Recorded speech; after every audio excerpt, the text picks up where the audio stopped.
अध्याय 5 युद्ध का परिणाम निष्कर्ष। जैसा कि हमने इससे पूर्व अध्याय 4 में युद्ध के परिणाम के बारे में जाना, इस अध्याय में क्या निष्कर्ष निकला इसके बारे में जानेंगे। तो सबसे पहले परिचय। दिवेर का युद्ध केवल एक सैन्य संघर्ष नहीं था, बल्कि यह स्वतंत्रता, स्वाभिमान और अपराजेय साहस का प्रतीक था। महाराणा प्रताप की यह विजय राजपूत वीरता की सर्वोच्च मिसाल बनी।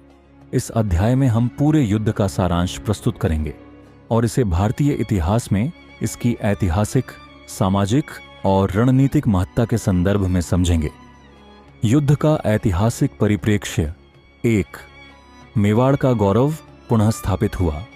मुगलों से स्वतंत्रता के लिए किया गया संघर्ष केवल एक राजा की लड़ाई नहीं थी, बल्कि यह पूरे मेवाड़ की अस्मिता की रक्षा का युद्ध था। दिवेर की विजय के बाद मेवाड़ पुनः स्वतंत्र राज्य बन गया।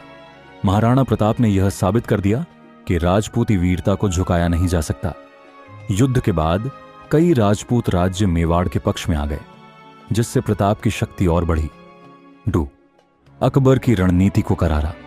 झटका अकबर ने भारत के अन्य राज्यों को कूटनीति और युद्ध के बल पर अपने अधीन कर लिया था, लेकिन दिवेर की हार के बाद उसकी मेवाड़ नीति पूरी तरह असफल हो गई।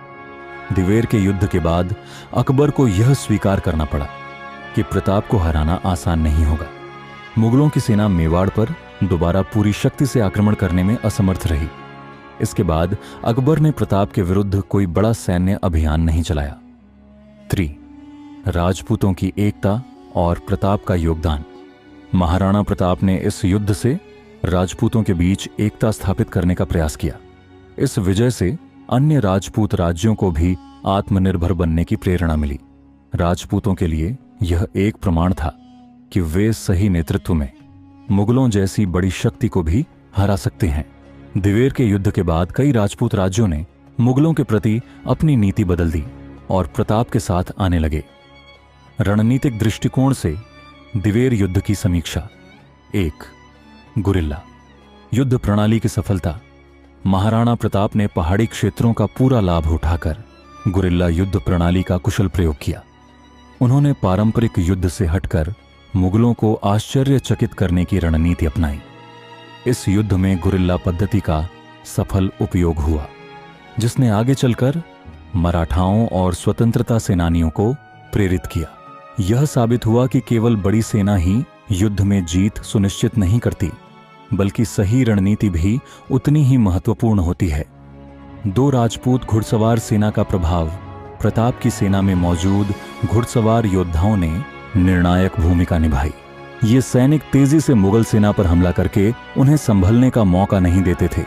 प्रताप के प्रसिद्ध घोड़े चेतक ने इस युद्ध में अद्वितीय भूमिका निभाई। मुगल सेना की धीमी गति और भारी तोपखाने इस तेज और चतुराई से किए गए हमले के आगे टिक नहीं सके। 3. राजपूतों का मनोवैज्ञानिक प्रभाव। इस युद्ध के बाद राजपूतों का मनोबल चरम पर पहुंच गया, जबकि मुगलों का मनोबल गिर गया। यह युद्ध मुगलों के लिए एक झटका था, क्योंकि उन्होंने सोचा था कि प्रताप को कमजोर किया जा चुका है। इस युद्ध के बाद कई मुगल सेनापति प्रताप से सीधे टकराने से कतराने लगे। युद्ध का सामाजिक और सांस्कृतिक प्रभाव। 1. मेवाड़ की जनता में राष्ट्रभक्ति की भावना जागी। महाराणा प्रताप की इस विजय ने न केवल राजपूत योद्धाओं को, बल्कि आम जनता को भी गर्व और आत्मसम्मान से भर दिया। किसानों और आम नागरिकों ने भी प्रताप के संघर्ष में योगदान दिया था, जिससे यह लड़ाई केवल राजाओं की लड़ाई नहीं रही, बल्कि पूरे समाज का संग्राम बन गई।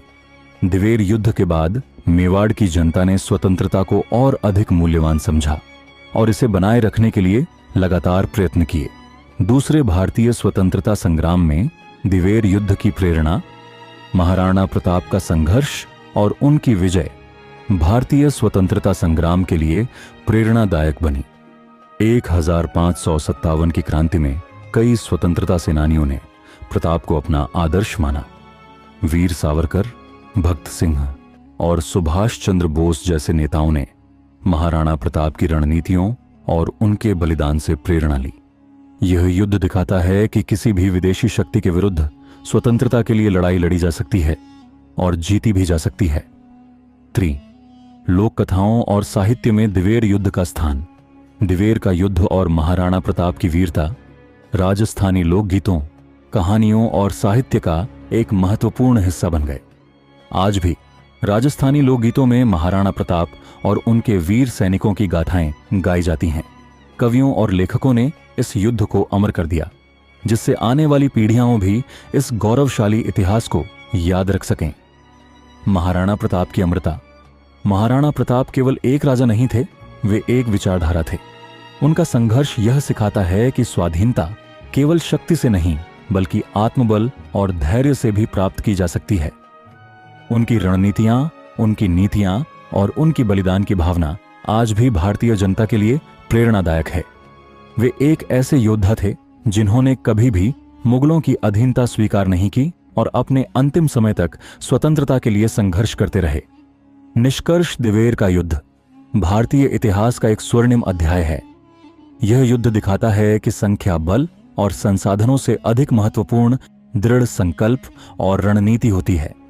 महाराणा प्रताप ने यह साबित कर दिया कि सच्चा योद्धा वही होता है जो कभी भी अपने आदर्शों और स्वतंत्रता के लिए समझौता नहीं करता।